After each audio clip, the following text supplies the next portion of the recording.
She was tied to a column right in the middle of the hotel lobby, under the cold stares of her adoptive family. They called her a disgrace, a worthless nobody.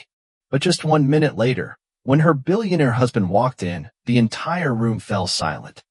Don't forget to subscribe and write in the comments what country you're from.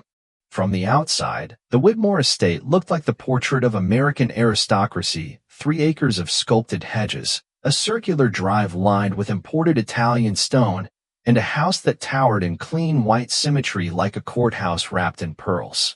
People passing by would slow their cars just to get a longer glimpse of the place. It appeared in charity brochures and local magazines, always with phrases like pillar of the community or beacon of grace.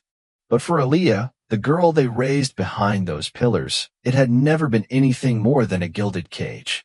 She had lived there since she was 5 years old.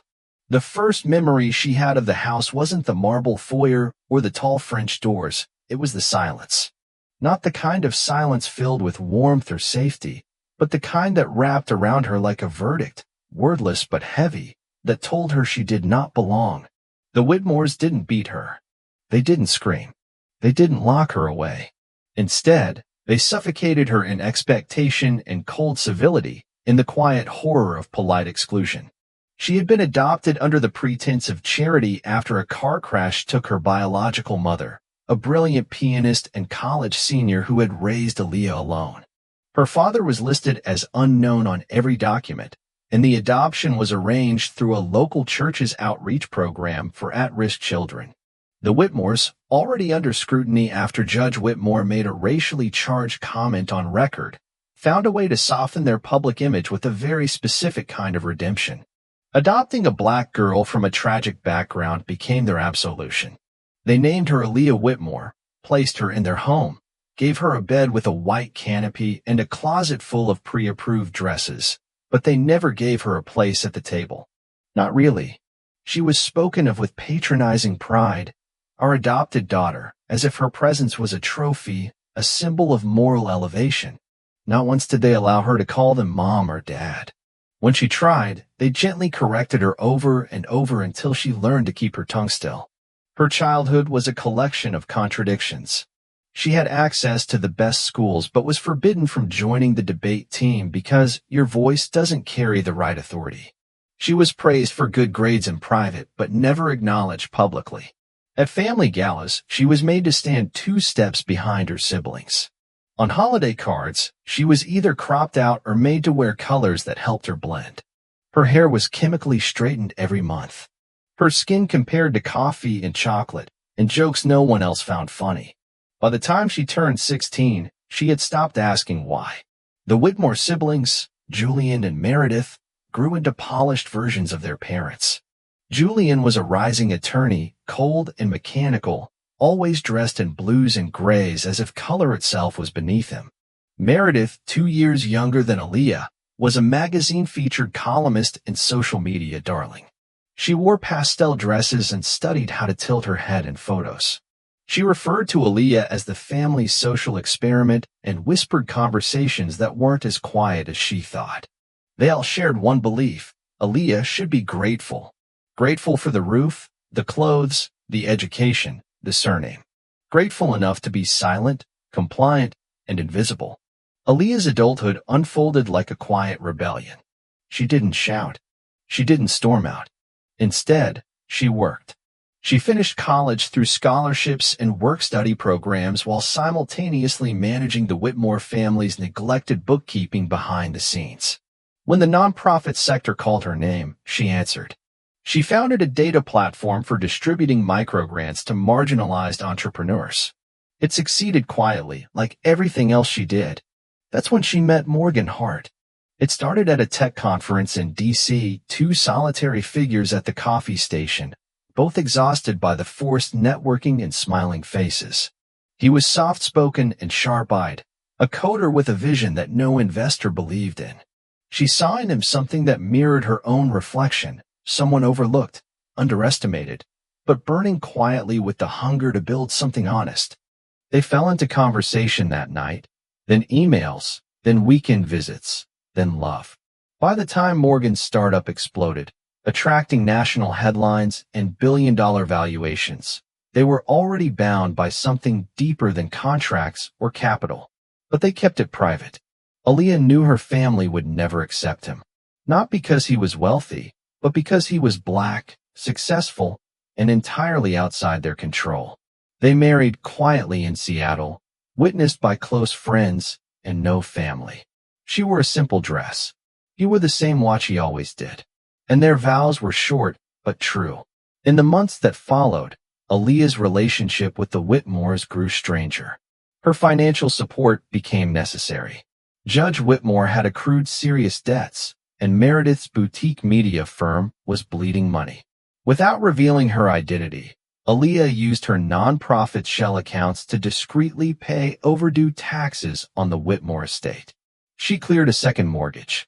She paid for Julian's law firm bailout through a donation to a legal foundation he didn't know she funded.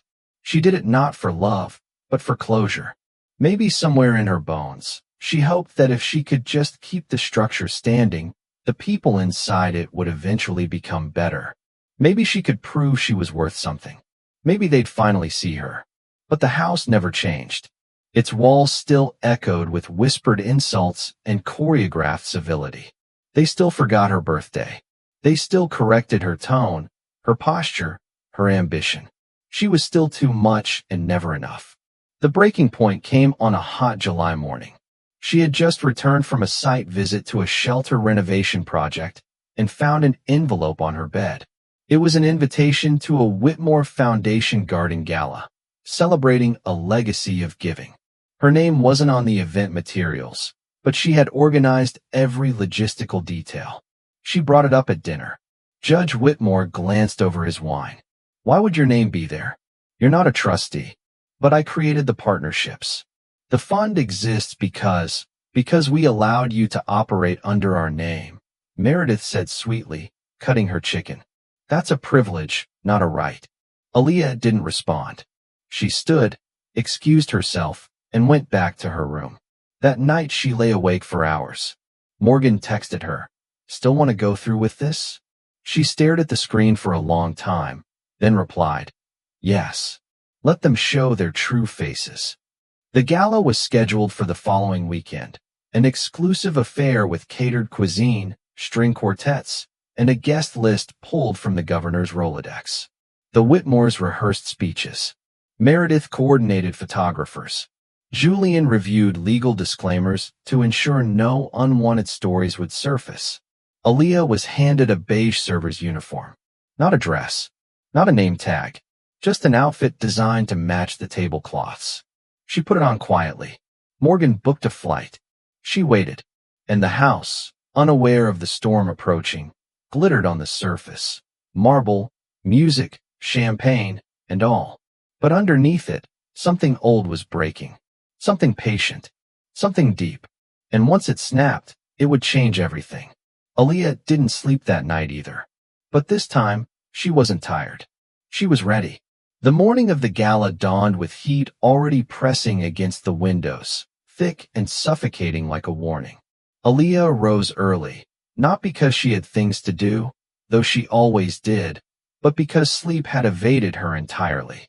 She watched the sky lighten from indigo to pale gold through the slats of the blinds and sat silently on the edge of her bed, still in the server's uniform she'd been handed the day before. It lay across her lap like a costume from a play she no longer wished to be part of. Downstairs, the estate came alive with hurried steps and the soft hum of hired staff setting tables and arranging centerpieces. White tents were raised along the edge of the lawn, their corners flapping gently in the breeze. Crystal glasses sparkled in the sunlight. Rows of designer chairs framed a circular platform built beside the garden's fountain.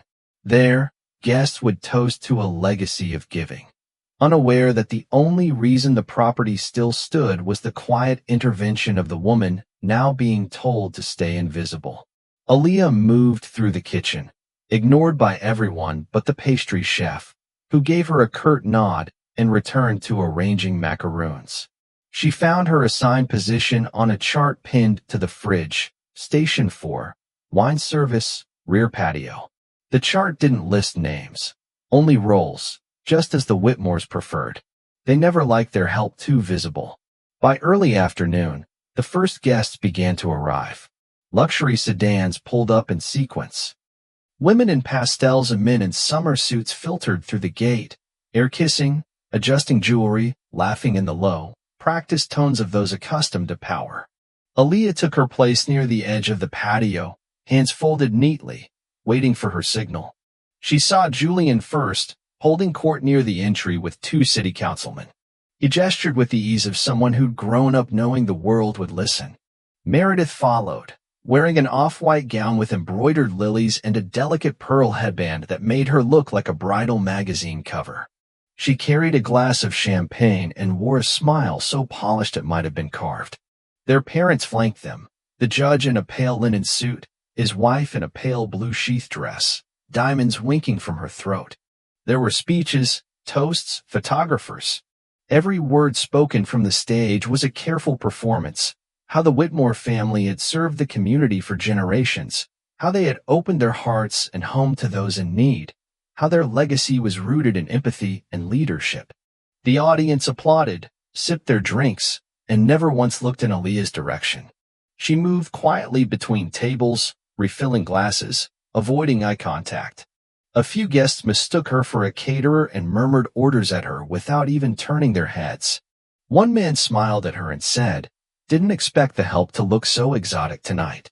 She didn't respond. She'd spent years learning that her silence was their comfort.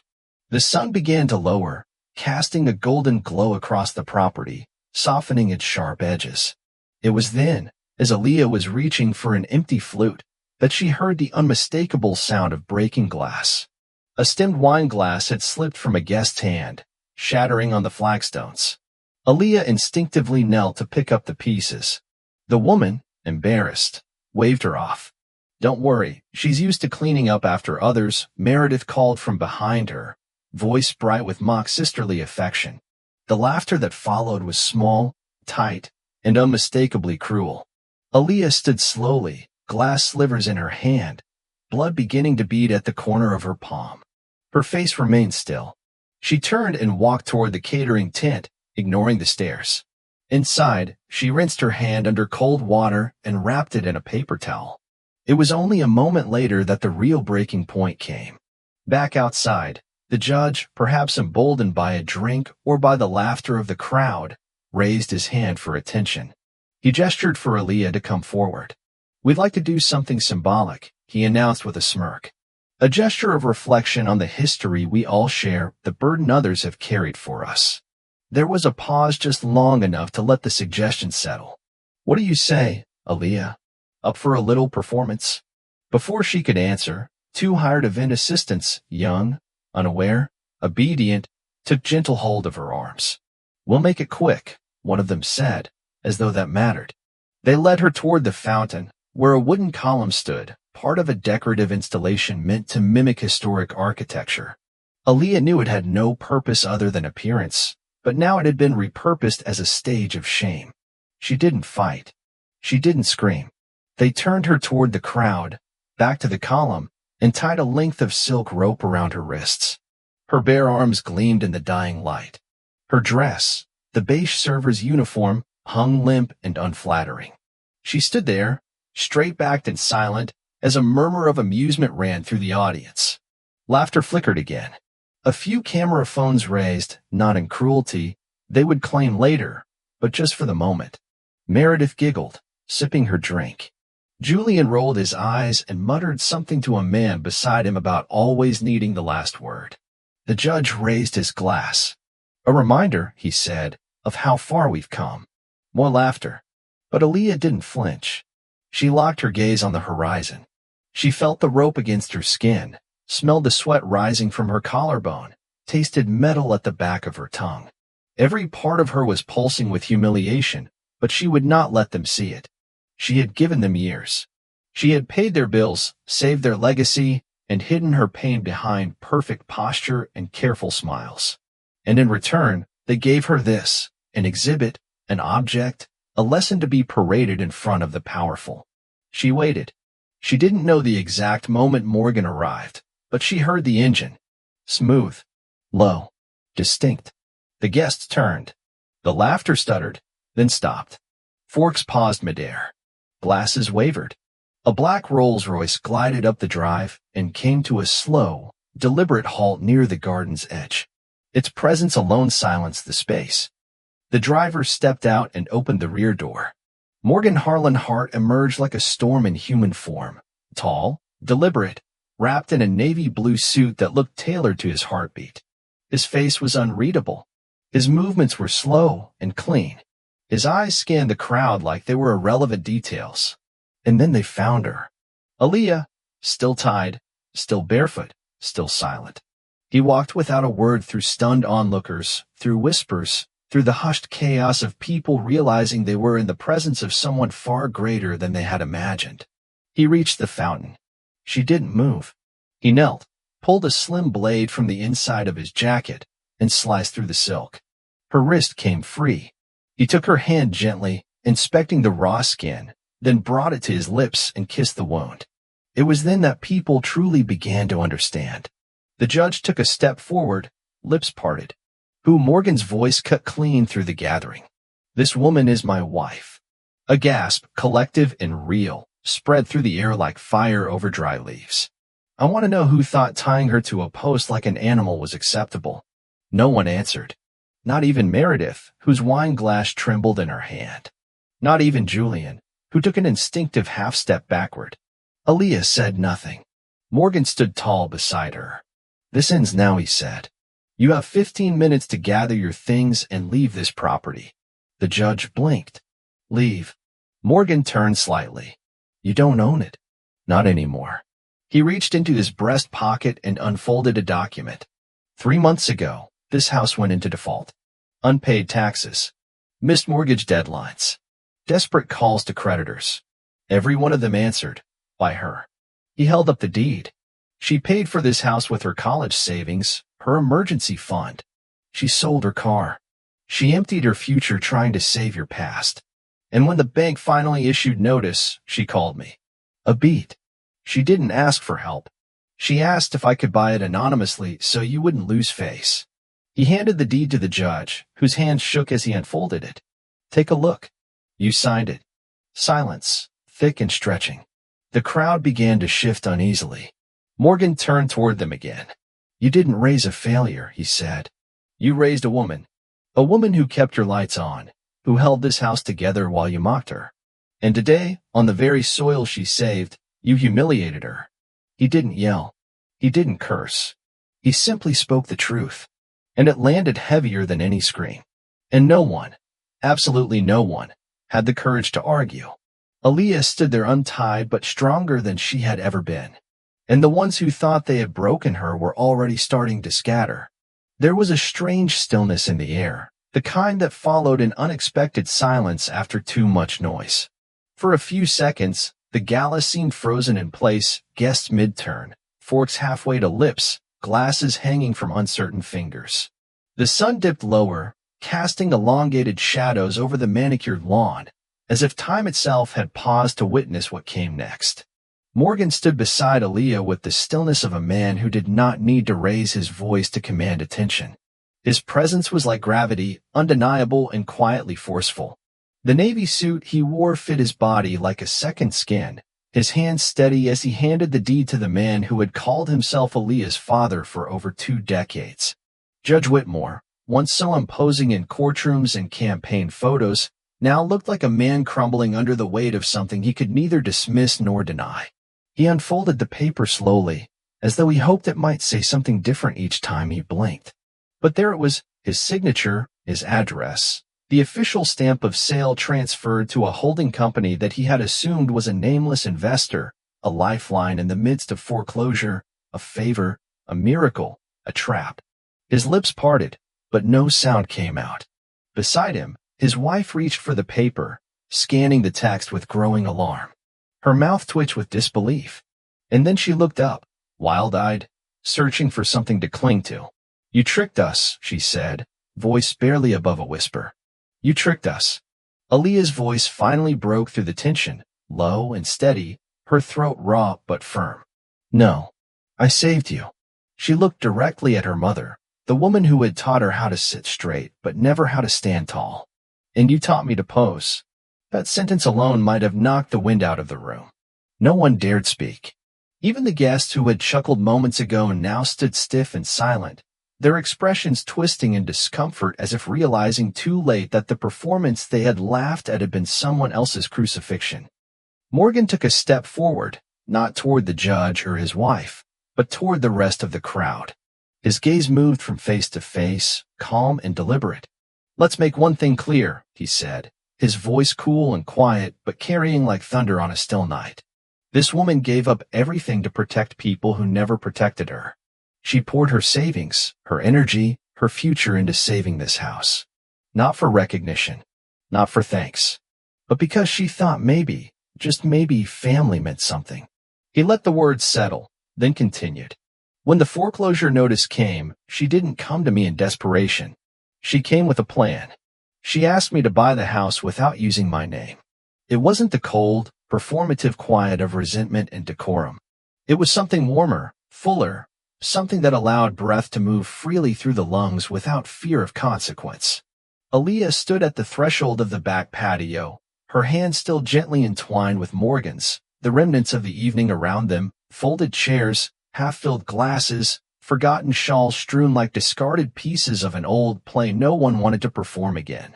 The fountain, once the centerpiece of the family's precious garden, still murmured softly, its water sparkling in the low lights that flickered against the twilight sky. The wooden column she had been tied to stood crooked now, its silk rope coiled loosely at its base, looking strangely ordinary without the spectacle. Morgan moved toward it without a word. He bent down, picked up the rope, examined it for a moment, then carried it to the trash bin near the gate and dropped it in. There was no ceremony, no anger in his movement, only quiet finality. Aaliyah watched him, her arms crossed lightly over her chest, not in defense, but in contemplation. She had imagined this moment once before, but never like this. She had thought freedom would feel loud and triumphant, that vindication would come with applause or some cathartic scream. But what she felt instead was stillness. Not the stillness of being ignored or pushed aside, but the kind that follows the end of a long, brutal storm, a pause to breathe, a moment to just exist. Morgan returned to her side and placed a hand gently on her lower back. "You could sell this place," he said after a pause. "We could go anywhere. Paris, Seattle, buy land in Vermont and build something from scratch." She smiled faintly, the corners of her mouth lifting with something close to real amusement. "You know I hate snow." He chuckled softly, leaning into her shoulder. "Then forget Vermont." They sat together on the stone bench beneath the patio pergola, bathed in the golden leftovers of the sunset. Aaliyah tilted her head toward the sky, the warmth on her skin feeling different now, less like something she had to endure and more like something she could savor. For the first time in years, she wasn't bracing for an insult. She wasn't calculating how to speak, where to sit, what tone to use to be taken seriously. She was just here, and she was allowed to be. "Do you remember when we met?" she asked suddenly, her voice quiet, reflective. Morgan nodded, a fond smile curling at his lips. "Of course. You were working 2 jobs, finishing night school, still managing to file your father's taxes and make sure your mother took her meds. And you were living above a bookstore," she said, grinning now, trying to build a startup that no one believed in. "You were the only one who did." She turned to look at him fully. "I didn't see a billionaire when I met you," she said. "I saw someone who listened. Someone who looked me in the eye and didn't see an obligation. I saw someone who didn't ask me to be small." He took her hand again and held it gently between his own. Neither spoke for a while after that. The kind of silence that passed between them now was different than the silence she had known in that house for decades. This one didn't demand apology or restraint. It didn't wrap itself around her like a gag. It was soft and expansive, a room she could stretch out in without hidden walls. Eventually, she leaned her head on his shoulder. "I want to start over," she said so softly it was almost a breath. "I want a life that feels like mine." Morgan nodded, brushing his thumb across the back of her hand. "Say the word and we'll build it from the ground up." No more chains. No more proving anything to anyone. They sat there until the sky turned indigo and the cicadas began to sing in the trees. When they finally stood, it wasn't with haste or exhaustion, but with purpose. They moved through the house like explorers in a newly discovered land. The rooms looked the same chandelier in the foyer, the same marble-topped counters, the same long dining table. But the energy had changed. It was no longer their stage. It was hers now.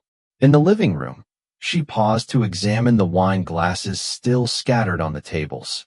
Napkins lay crumpled near the fireplace, and dessert plates balanced on the edges of furniture like relics of a family that had never truly existed.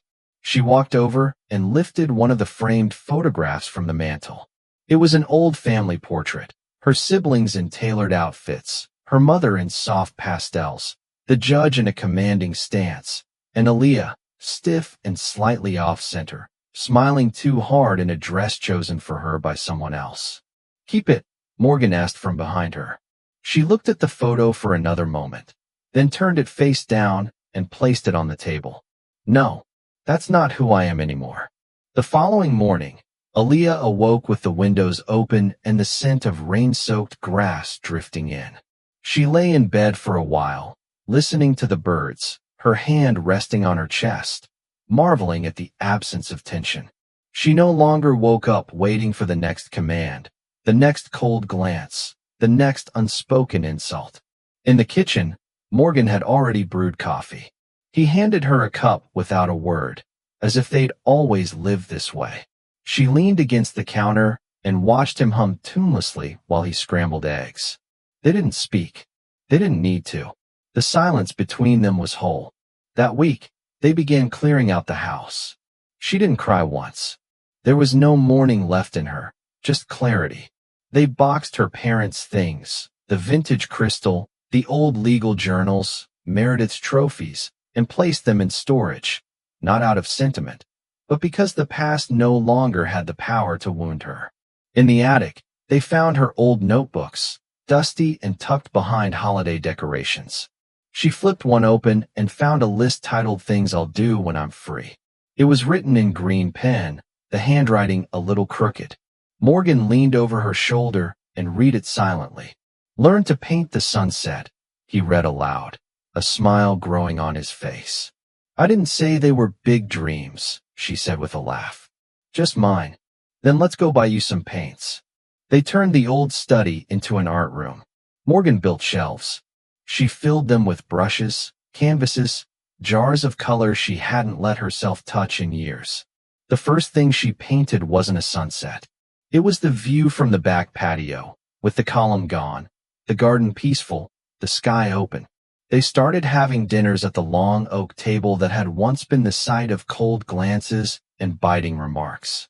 Now it held candles, bread, soft music, and conversations that never turned cruel. They laughed, not because everything was perfect, but because it was finally real. One night, Morgan came home and placed a small key in her hand. "I bought a cabin," he said. "Lakeview. No neighbors, just trees, stars, and us. For when this place feels too heavy." She looked at the key for a long time. "You're not trying to run away from this, are you?" "No," he said gently. "I just want you to know you have choices now. Not chains." That night, she stood on the back porch and stared out at the yard. It no longer looked like the scene of a crime. It looked like soil. And for the first time, she saw it not as the place she had survived, but as the ground on which she could begin. A few months later, a letter arrived in the mail, an invitation to Meredith's engagement party. Her name was misspelled. The envelope was addressed to Miss A. Kingsley.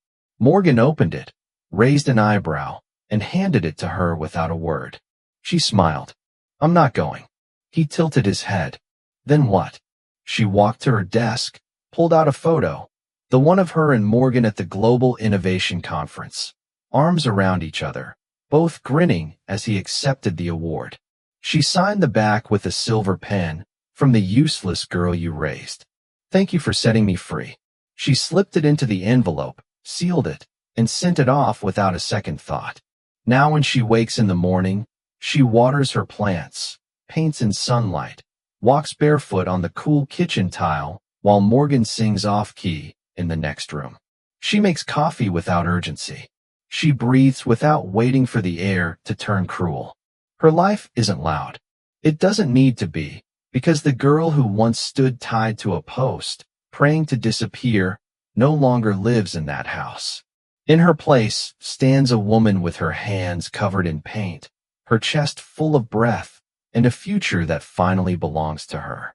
And if Aaliyah could whisper one thing to that girl in the garden, to that trembling heart with wrists bound and pride cracked open, it would be this: hold on. You're not finished. Your best chapter hasn't even begun. If this story touched you, be sure to subscribe for more. Explore our other videos for more powerful stories like this one. And don't forget to share this video with someone who needs to hear it.